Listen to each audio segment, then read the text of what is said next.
নমস্কার, আপনারা দেখছেন টিসিবি এডু গাইড। আমি education councillor Atanu Kumar Mondal.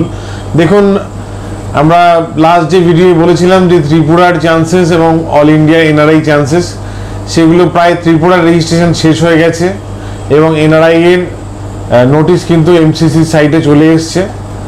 NRI এর মেল প্রসেসটা চলছে এখন। যারা যারা অ্যাপ্লাই করেছেন আপনারা এনআরআই কনভার্সনের জন্য, তাদের লিস্ট দ্রুত আজকালের মধ্যে বেরিয়ে যাবে। আপনার লিস্টে নাম দেখে নিন, যদি এনআরআইতে কনভার্ট হয়ে গিয়ে থাকে তাহলে অ্যাজ এ এনআরআই চয়েস ফিলিংগুলো করতে পারবেন, সেটা করুন। ডেট নিয়ে চিন্তা করবেন না, এনআরআই কনভার্সনের লিস্ট আসার পরও কিন্তু চয়েস ফিলিংয়ের টাইম দেওয়া হবে। এটা এক নম্বর। দ্বিতীয় হলো, ডাব্লিউবিএমসিসির যথারীতি শিডিউল মেনে কিন্তু থার্ড রাউন্ডের রেজিস্ট্রেশন চালু হয়ে গেছে এবং ভেরিফিকেশনও 14-15 তারিখই হবে। তারপর রেজাল্ট, এবং আমরা যা দেখতে পাচ্ছি ওই অ্যাজ পার শিডিউলই চলছে সিস্টেমটা।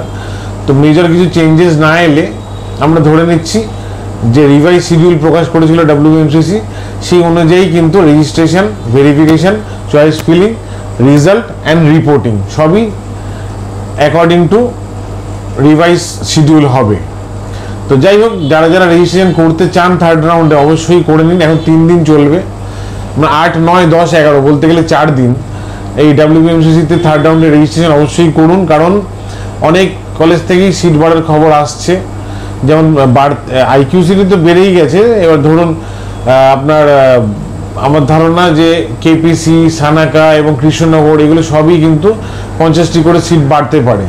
আর নতুন কলেজের এক্ষুনি একদম অথেন্টিক কোনো নিউজ নেই যে আপনাকে বলে দেবো যে এই কলেজটি পারমিশন পেয়ে গেছে বা চালু হচ্ছে, কিন্তু সম্ভাবনা আছে নতুন কলেজেরও।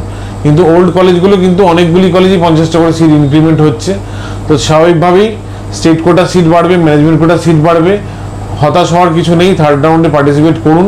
আর যারা ফ্রেশ রেজিস্ট্রেশন করতে চাইছেন তারা এখন 11 তারিখের মধ্যে রেজিস্ট্রেশন করে রাখুন, 14-15 ভেরিফিকেশন করুন এবং তারপর চয়েস ফিলিং করুন।